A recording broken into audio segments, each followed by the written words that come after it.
На ремонте пылесос, пылесос говорю, аппарат для педикюра.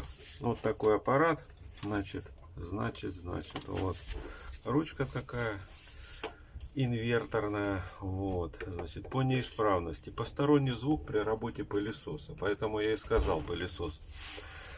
Вот, значит, включим, послушаем. Так, вкл.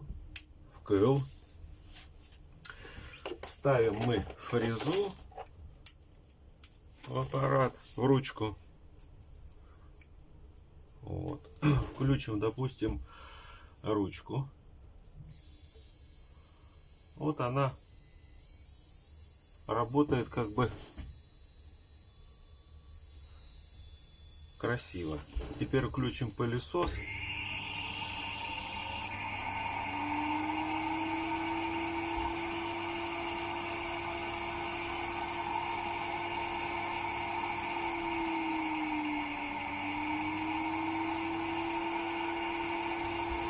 Ну, на камеру оно не слышно, но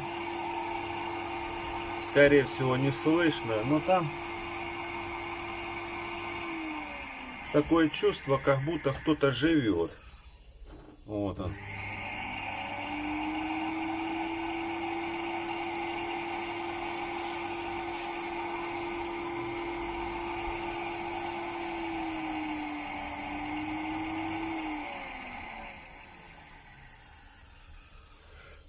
Ну что тут, по обыкновению, разбор.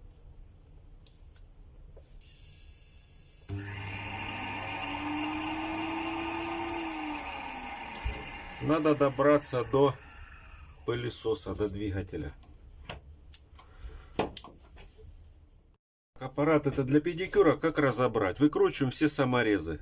Нижняя крышка, все полностью выкручиваем и аккуратненько сдвигаем эту крышку. И снимаем. Вот. И открывается взор, полный обзор этого пылесоса. Значит, самое интересное, допустим, снять двигатель. Корпусные части здесь сделаны на клею. То есть вот это все сидит на клею. Для того, чтобы так его не снимешь пылесос в жизни никогда. То есть нужно по клею пройтись вот так вот и располовинить, отделить эту часть, корпусную часть. То есть нужно оторвать ее от клея. Вот эту вот крышку вот. И только после этого ты извлечешь двигатель.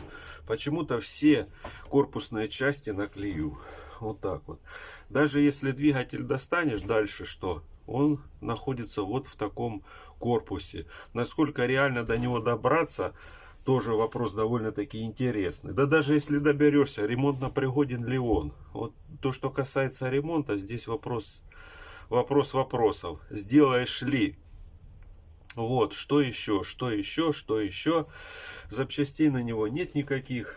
Ну, вот такой аппарат. Посторонний звук присутствует в двигателе пылесоса.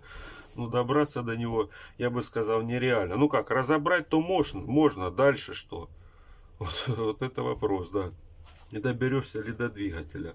Вот такие немцы, ребята. Вот такой пылесос, да. Вот она модель, вверх ногами. Вот она. Какой-то сюда Sprint 50E. Запчастей нет на него. Ну что тут скажешь, почистил, все.